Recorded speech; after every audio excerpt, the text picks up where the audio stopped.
C'était sur demande du CRJ, le Conseil régional de la jeunesse, qui avait adressé une requête au PADAER pour faire une sensibilisation à l'endroit des jeunes du conseil local donc, sur les opportunités qu'offre le PADAER 2.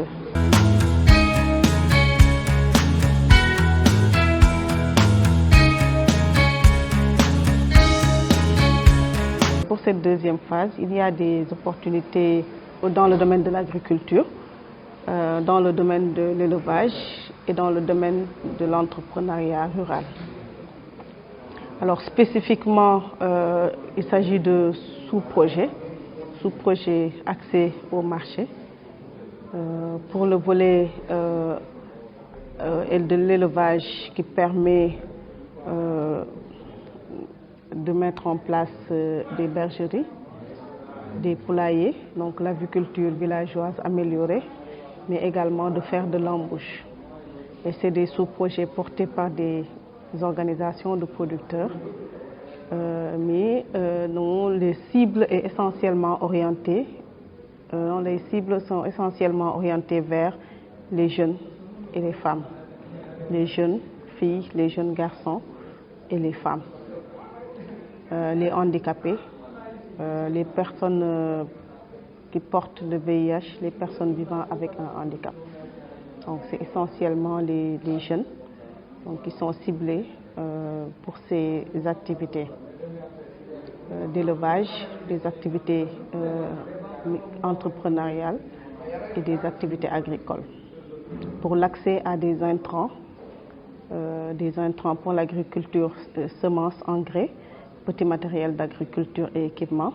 Pour le volet élevage également, c'est l'accès à des intrants, notamment les sujets d'élevage, les animaux, l'aliment de bétail et le suivi vétérinaire. Et également l'habitat qui est essentiel également dans la production animale. Il y a un accent également qui est mis sur la pratique de culture fourragère.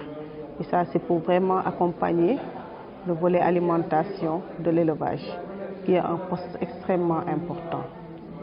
Et dans le cadre de ces sous-projets-là, il s'agit d'un cofinancement. C'est un cofinancement où le PADAER supporte pour la première année les 70%, l'OP contribue pour 30%. La deuxième année, le PADAER et l'OP font 50%, 50%. Et la troisième année, l'OP apporte 70%, le PADAER apporte les 30%. Et à la quatrième année, on se dit que l'OP est suffisamment autonome et suffisamment rodé pour pouvoir y aller seul à 100%. Mais vraiment, c'est une approche qui s'inscrit dans la durabilité, donc pour vraiment inscrire les activités dans la pérennisation.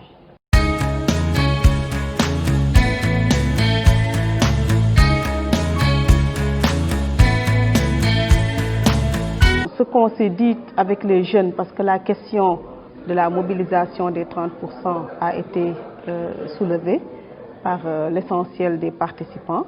Mais là aussi, il faut savoir que c'est une approche qui vive la durabilité, comme on l'a dit dans l'instance. Et pour ce faire, dès la première année, le PADAER va accompagner l'OP dans la mobilisation des 30%. C'est-à-dire qui sera accompagné dans la contraction de la contrepartie avec des institutions financières, parce que dans ce programme également, il y a un protocole qui lie le PADAER aux institutions financières, notamment la Banque agricole, le Crédit mutuel du Sénégal, pour accompagner les OP qui sont retenus, surtout pour cette présente campagne-là, à les accompagner à mobiliser les 30% de financement. Donc l'idée, c'est si l'OP parvient à mobiliser 10%, que les 20% restants, qu'ils puissent les contracter à la banque.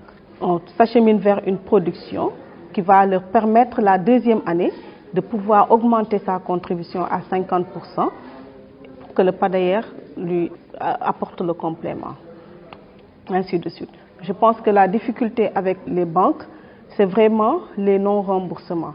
Mais une fois qu'il y a un climat de confiance, l'OP instaure donc avec la banque.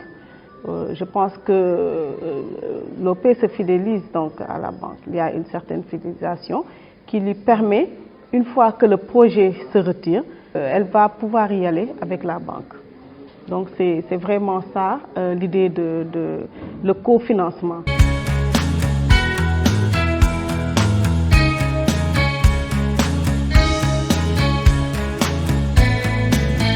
Pour le volet élevage, bon, c'est la même démarche, mais il y a des rubriques de financement qui sont des financements uniques, notamment la construction ou bien les animaux. Par exemple, la construction, c'est le coût global des différentes infrastructures, si c'est le poulailler ou si c'est la bergerie, qui est supporté à 95% par le PADAER. L'OP apporte une contribution de 5% pour la construction. Et pour la production, donc le fonds de roulement qui permet d'acquérir les animaux, l'aliment, les médicaments vétérinaires, l'OP contribue à 30%. Et cet appui sera dégressif, donc les deuxième et troisième cycles de production, où l'OP va contribuer à 50% pour l'aliment et les médicaments, et le PADAER 50%. Le troisième cycle de production, l'OP contribue à 70%, le PADAER vient compléter à 30% pour l'alimentation et les médicaments. Là également, nous allons insister, surtout pour l'embauche et pour les bergeries, nous allons insister sur la pratique des cultures fourragères avec la mise à disposition de semences pour les OP qui détiennent des terres. Les OP qui ne détiennent pas de surface cultivable, on va vraiment insister également sur la pratique de réserves fourragères qui peut même constituer une contribution en nature, donc de l'apport qui est demandé donc pour la contrepartie.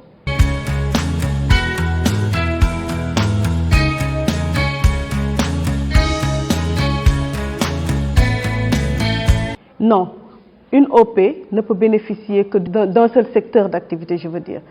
Soit l'OP opte pour l'agriculture, dans ce cas ce sera l'agriculture fluviale, le maraîchage, soit l'OP opte pour l'élevage, soit c'est l'aviculture villageoise améliorée, soit c'est l'embauche ovine-bovine, les bergeries, la production.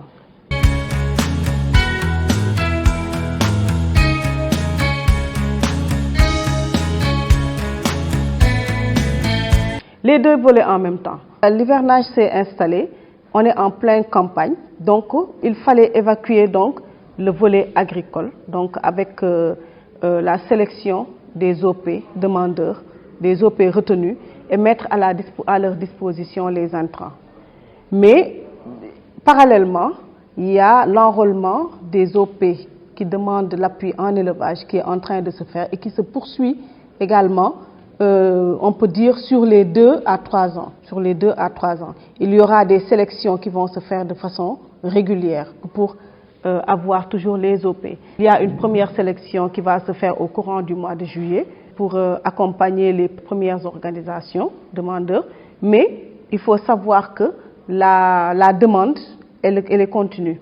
Elle est continue et la sélection également va se faire au fur et à mesure.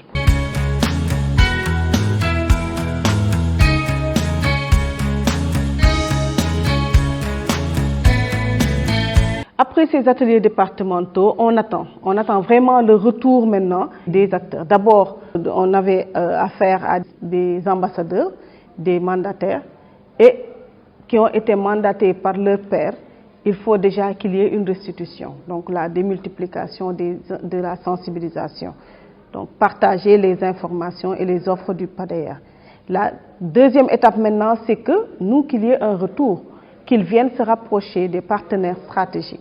Le PADAER a une antenne à Kédougou, une antenne régionale disponible qui peut donner l'ensemble des informations et qui peut enrôler, mais également les partenaires techniques, notamment le service de l'élevage au niveau département, au niveau région, qui peuvent également donner les informations, aider à remplir les fiches d'inscription. Mais également, ça c'est pour le volet élevage. Pour l'agriculture, il y a Mbamtare qui est là, il y a un Lankar Pour l'entrepreneuriat, il y a les chambres consulaires qui sont là également pour orienter, pour aider à remplir des fiches. Et ensuite, au niveau région, se fera la sélection.